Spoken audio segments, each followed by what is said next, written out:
Welcome back to Saca Las Velitas podcast, episode 5. And I'm right here with my co-host, Erica Tinez. And today we're going to talk about a few paranormal things, especially because some stuff happened recently that we figured we should talk about the pod.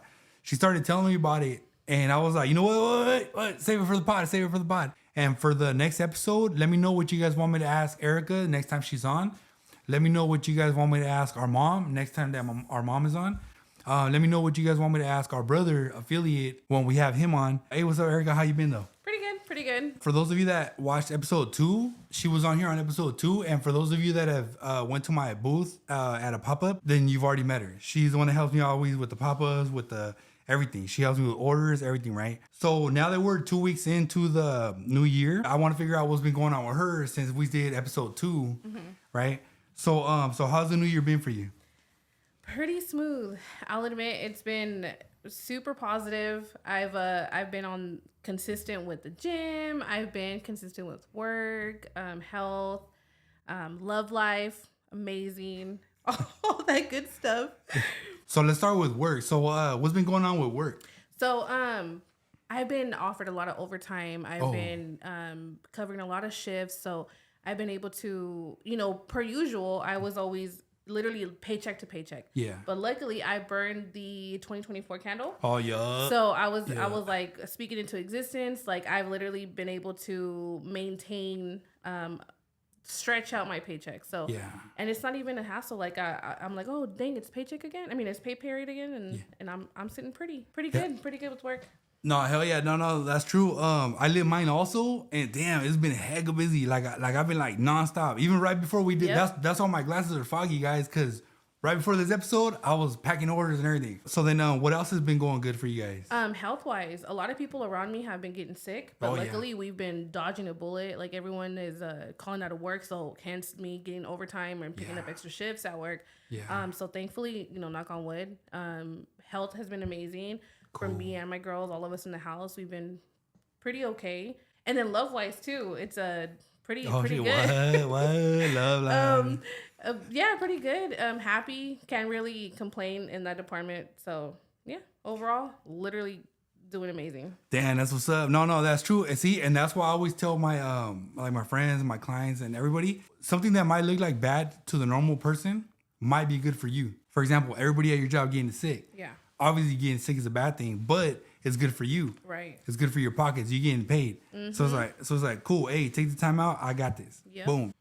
But yeah, overall, pretty good. How's your New Year's been going? I've seen him up and down doing curbside pickups, deliveries, walking out of the house doing with a whole bunch of UPS packages.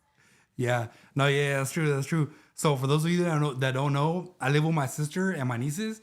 So anytime you guys come pick up candles, she's the one that sees me go out the door. Yeah. Every time I got to drive to the post office to ship out your guys' orders, she sees me go out with hella boxes, come back, and But yeah, so yeah, it's been pretty busy. It's been pretty busy. I would almost go as far as saying it's been too busy.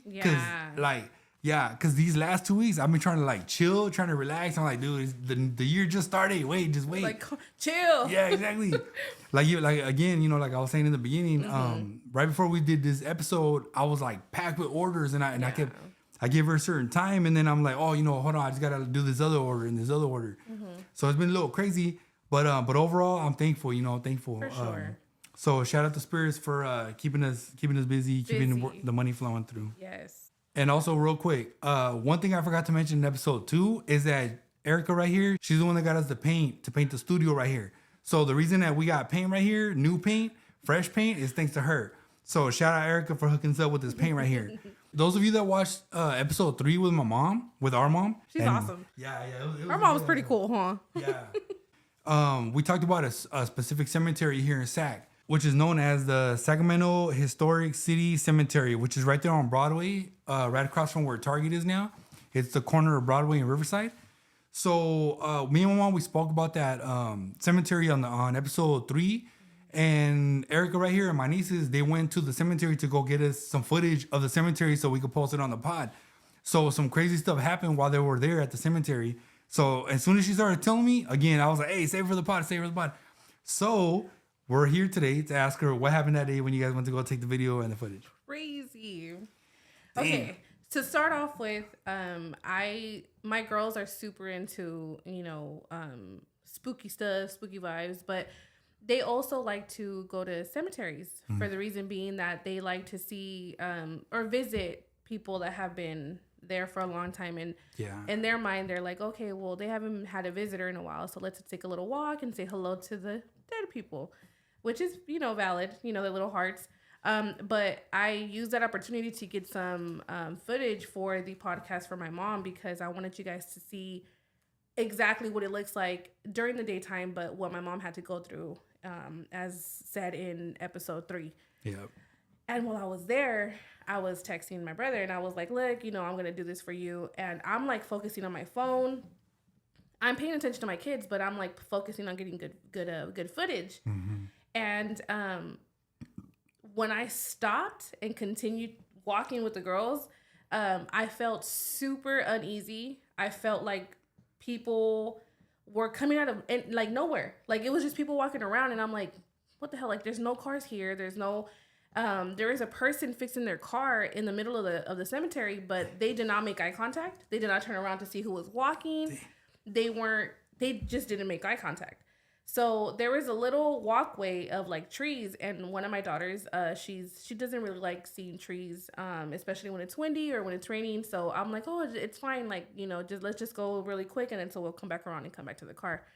As soon as we walked that little hallway or that little like track, I felt like I couldn't get out of the cemetery. Oh yeah. Like I felt like I was searching for my car and I couldn't find it. I felt like someone was walking behind us. I kept like telling the girls like, hey, like, don't look behind you. But I couldn't explain to them why I felt hella uneasy. Damn. It was just like, and then what's crazy, what I was telling Danny is that behind where like the grave marker is at, I felt like there was like black mist coming out.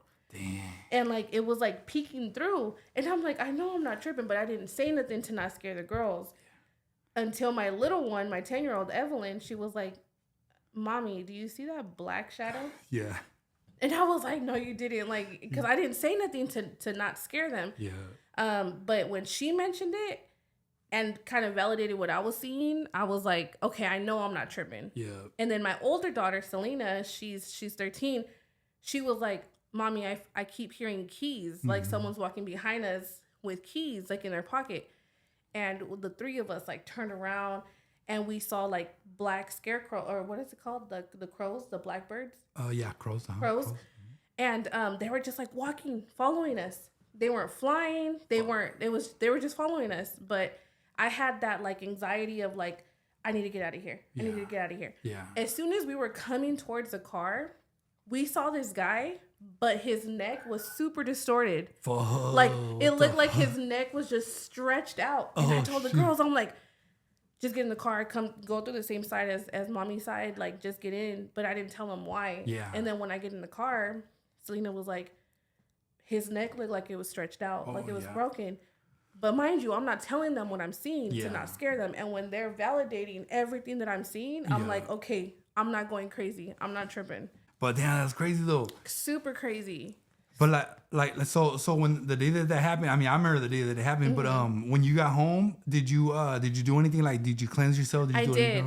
So I saged myself. I saged the girls because I'm like, as soon as I walked out, I'm like out of the cemetery. I told the girls, we're gonna sage ourselves because nothing that can be attached to us. I told everything in my head, like, you are not welcome to follow us home, and just to kind of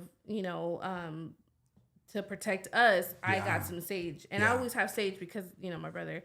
But definitely saged all of us. The room, the front door, the car, just so no energy can get attached to it. So, yeah, for sure. Yeah, that's true. Because I remember that day, like, they got back, and all of a sudden, I'm smelling sage. Mm-hmm. So then I come out, and then that's when they started telling me the story. It started getting too interesting. So I was like, oh, wait, save it. But, I remember you guys saging that day. Yeah.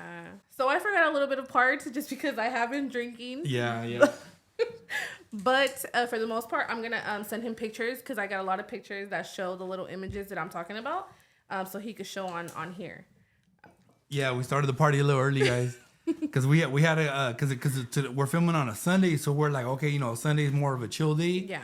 But I was like, hey, you know what? I was like, I need that little energy boost, you know what I mean? For sure. The reason that they were there at the cemetery that day is because they were trying to get us footage and videos and pictures of the cemetery for the episode that me and my mom were recording. She was like, oh, I'll go over there and I'll take some pictures and some videos real quick. So when she went to go do that, that's what happened. Yeah. And it's crazy because that cemetery, it's been a huge part of our lives overall. Like even like my mom, you know, back like I said, you know, back in the 80s, the episode that my mom did about the 80s, it was a huge part of her life. And then I actually, That could be good image too, because we're talking about paranormal shit. oh shit, damn. See, right now we're talking about paranormal stuff and the light goes out, right? I'm gonna plug it in real quick. Fuck. That's Yeah, crazy. yeah. Fuck, that shit was perfect though.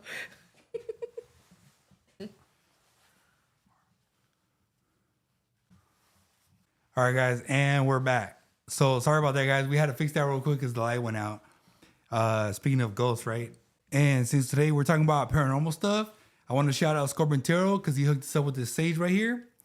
Since we're talking about paranormal stuff, we got to make sure we cleanse. And he also hooked us up with this protection candle right here. So anytime that you're in a situation like, for example, she was at the cemetery, she saw some crazy stuff. She witnessed some crazy stuff. So as soon as she got home, what did she do? She had to cleanse. She had the sage ready. She had the protection candle ready. So shout out to Scorpion Tarot for hooking us up with those because we sure as fuck gonna cleanse after this. You know what's crazy? Speaking of that same cemetery, I actually have a story of that cemetery. A long time ago, me and my mom were walking to Jimco. It used to be called Jimco back then. We're right there on Broadway walking in front of the cemetery. So I see a tarantula. My mom's like, dude, leave him alone, whatever. We gotta go to the store. We go to the store. On the way back, the tarantula's gone. It's not there no more. That was nothing to me at the moment. Fast forward, now as an adult, I find out that tarantulas are not native to the Sacramento area. They're actually not native, yeah. Oh shoot. So to see a tarantula in Sacramento, like in the wild like that, is kind of weird. So my only one time that I've seen a tarantula out in the wild has been at that cemetery right there on Broadway. That's crazy. Yeah. So that's pretty wild. So that's my little I didn't even think of that. you know, in Sacramento, you know people that have tarantulas as pets, but it's coming from a pet shop. But I just saw that out just right there at the cemetery. Randomly. Okay, so then besides that experience right there, which happened like a week ago, 2 weeks ago, is there any other experiences that you've been through that are pretty, you know, that are like, they have to do with like the paranormal that you might want to share with the audience right here? Yes. So there's a particular one that we all experienced as a family. Yeah. When we were little. I'm the baby of the family. So, but I recall it. So I had to be what, 5, 6 years old maybe? Yeah, around there. We lived in these apartments called Greystone Apartments. Yeah, And, hey, shout out Greystone. Shout out Greystone Apartments is where we grew up. Yeah. And we had like this hallway where Danny would like lay down and we would like play toys or whatever. I forgot what we were doing, to be honest with you, but we have our other brother Victor. Yeah. Sac God. Hey, shout out Afiliado Sagat. And he was jumping on Danny's back, and like I saw him, and we were like, even my mom was like, "Hey, stop horsing around, like, you know, get off of him." And as soon as we said that, this fool walks through the front door, walks in, another Victor, what I want to say is like a clone of him, and all of us at the same time look at Danny because he was on Danny's back, and that version of Victor was gone. Yeah. And I'm like, we literally heard him smiling and crying and laughing on his back, like, you know, horse playing. But he walked through the front door. Yeah.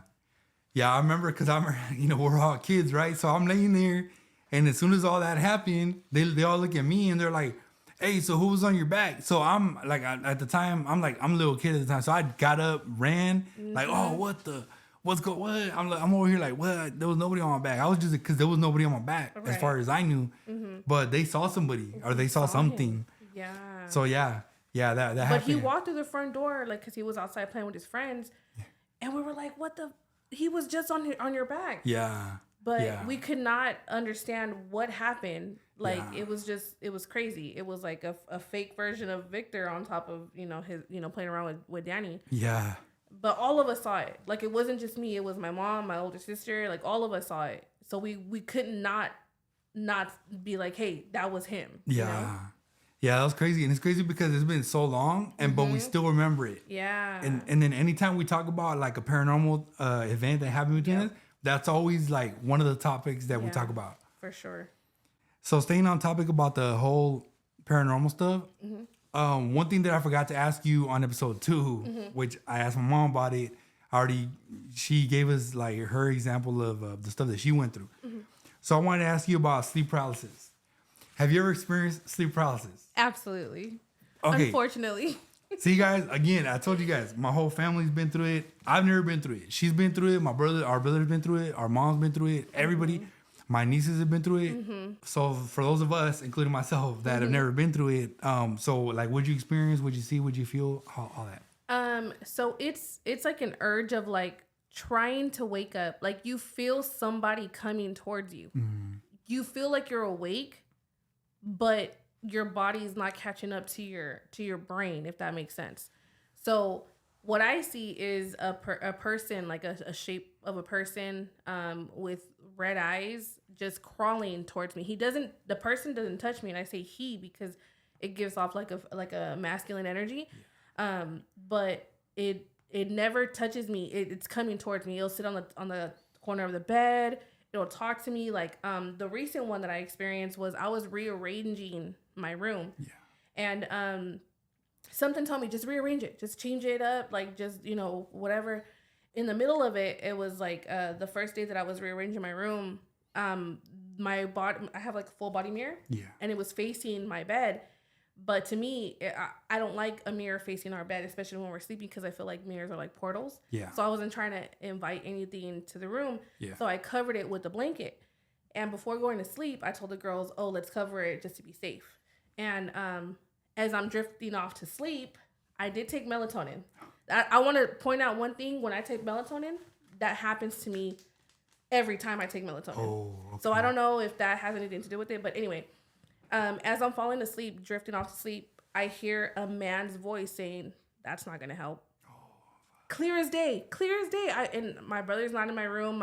Nobody's in my room but my girls. Yeah. So I hear, that's not going to help. And I wake up and I flash the flashlight from my phone to the girls. And I'm like, what the hell? And like, they're sleeping. And I'm like, okay, I just shake it off. I go to the restroom and I come back to bed. And I'm trying to go back to sleep, but I'm like scrolling through TikTok. Yeah. And behind my phone, I feel like I see like somebody's shadow rising behind the phone. Yeah. And it like comes super close to my face. Damn. And I'm like, what the heck? And like I put my phone down and I'm like, oh my God, like what the hell? Like, and I fall asleep. Damn. But it's the type of sleep that I was struggling to go back to sleep. But after I seen that, I slept super, super quick. Damn. And I don't know how much time passed after that. But then as I'm sleeping, I feel like the energy or like someone's like body walking around my bed, and I have a California king bed, so it's kind of big. Yeah. But I feel like their presence walking around the bed, and they sit on the corner of the bed. Oh, what? And I feel the mattress like sink. Yeah. And I'm trying to wake up, and I'm telling myself, "Wait, open your eyes," and I can't. Yeah. That's the type of sleep paralysis that I experience, is the wanting to wake up and I can't. Dang. And I'm sitting here yelling, like I'm yelling what I think I'm yelling, and I'm struggling, but nothing's coming out. Yeah. See, and you know what's crazy? I've never had sleep paralysis, but I've had the feeling of feeling somebody sitting at the corner of the bed. For those of you that have watched episode 1, I talk about that. Like I felt that when I used to live right here in downtown, like dead on, feels like just somebody sitting on the other the end of the bed. It like bends the mattress. Like you feel it. You physically feel it. Yeah. And I can't wake up. Yeah. And what's crazy is her room is right next to my room. Mm-hmm. So I'm like, oh, yeah, okay, whatever that was, it's probably going to go to my room next, right? I'm like over here like, oh, shit, what's going on? But yeah, dude. So for people that have been through that, like, what would you recommend that they do, or what would you what advice would you have for them? Honestly, saging. I feel I get so much peace of mind when I sage. Yeah. My room feels light after I sage, especially because I rearranged a lot of stuff and I got rid of a lot of items, like personal belongings of that I held on to for a long time, and I got rid of it. So after the good cleanse of like a physical form of like clothing, all the other stuff, like cleanse the area. I cleansed the second day, not the first day, and I woke up peaceful. I don't know if that makes sense, but like it feels light. Yeah. And the thing about the sleep paralysis is that it doesn't touch me. Yeah. So my mom not to throw her under the bus, but she doesn't sage very often. But the sleep paralysis that she experiences, they touch her. They get on her. Dang. So they like provoke her or like almost want to take her out in a sense, you know? Yeah. But with me, they don't touch me. I don't know if it's because of the protection, which I'm sure it is. Yeah. But they don't. I feel their presence, but they don't make contact with me. Yeah, that's true. And on the last episode, on episode 4, I had my mom on here, and yeah, she was telling us like her experience with it. Yeah. And yeah, she does say that, you know, sometimes she's even felt like hands and stuff. Yeah. See, I don't feel that. Yeah. She does. But like I said, she doesn't cleanse a lot, which she should. Yeah. But as for me, every other Sunday when I'm cleaning, deep cleaning, I sage. Me and the girls have a routine. Yeah. So I want to say that's what it helps. I believe that's what helps. So I would for sure sage, light a protection candle, even Palo Santo. Yeah. You know, all of that good stuff. Yeah, that's true. That's true. And it is true that you sage, because I remember the other day I'm over there chilling and the smoke detector goes off and I'm over here running around like, what's going on? Like I said, like her room is right next to mine. Like immediately as soon as I hear the sound, I'm running out, like checking every, and then she comes out and she's like, oh, don't trip, it was just me. I'm like, dude, really? But yeah. So yeah, same thing too. Like on episode 1, that's what I was recommending too, that people sage, you know? Yeah. Cause me, I've never experienced it. So like, people always ask me, hey, so how come you've never experienced? Like, what do you do? And I'm just like, I mean, I cleanse a lot. I do limpias a lot. Again, you know, sage my room. Yeah. The big ass cobija with the tigre, sage all of it. You know what I mean? Sage your shoes after you come out from, like, for example, like when you guys came back from the cemetery. Yeah. You know, for example, you know, guys, if you're out in public, at the store or whatever, as soon as you come home, sage the bottom of your shoes, the bottom of your feet, your clothes, your jacket, you know, all that. You know, that always helps. I have a very reoccurring question when it comes onto sage. So a lot of people ask me, do I say a certain thing when I'm lighting it? How do I turn it off? Is another question. Can I break it into pieces? Can I rip the ribbon on it? So I get a lot of those questions. So do you want to get into that? Yeah, those are actually really good questions. Cause so real quick on how to turn it off. That's why her smoke detector went off. So you could light the whole thing like this. Like you could light the end of it, right? This end or that end. Right. But then what that does is that causes a lot of smoke. Yes. That's what's gonna trigger your smoke detector. So if you did that and you want to put it out, what I recommend is get a big olla. Yep. Get a big olla with the lid. Yeah. So you're gonna grab the big olla, grab this, throw it in the big olla. It's big enough to fit your sage, right? But then put the lid on it, and then let the lid suffocate the smoke. That's my recommendation when you light the whole bundle and like this. Also, what I recommend too is they could rip off little pieces, and then light one little piece. So it's, you know, it's just a small, like that. So as soon as that little small piece is done, it's done. That's it. Go, you know, turn the water on, turn the sink on, run under there. You're good. You didn't ruin your whole bundle. Yeah. But yeah, those are very good questions. What was the other question? What to say when you're lighting the sage? Like, is there like something that you can say? Yeah, and then as far as what to say when you're lighting the sage, one, it depends on like what spirits you work with or what your religion you're from. You know, like for example, I have a lot of clients, they say Padre Nuestro when they light their sage, because that's what that's how they grew up. That's who they work with. That's their prayer that they know ever since they were children. For example, I have clients who work with Santa Muerte. You know, they pray to Santa Muerte. They have, you know, their own prayers they use with her. And then I have other clients who they don't follow a specific like religion or a specific deity. They just say their own prayers. People come to me from different religions, so I just tell them, hey, when you light the sage, go. This sage will remove this for me, that for me. Que me quite todo mal de ojo, todo mal hechizo, todo brujería, todo lo negativo. You know, whatever you want the sage to take away from you, you ask the sage. Yeah, but those are really good questions, though. Those are good questions. All right, guys, so we're going to go ahead and wrap that up. Thank you guys for tuning in. And if you guys watch, please leave comments. Leave us, whether a joke, a suggestion, whatever it is, a critique. Critique, yes. It doesn't matter. Show us some love. Let us know you're watching. Make sure you guys follow us on IG and TikTok at Saca Las Velitas on TikTok and Saca Las Velitas on IG. And make sure you guys hit the like button, subscribe. Peace out. That was cool.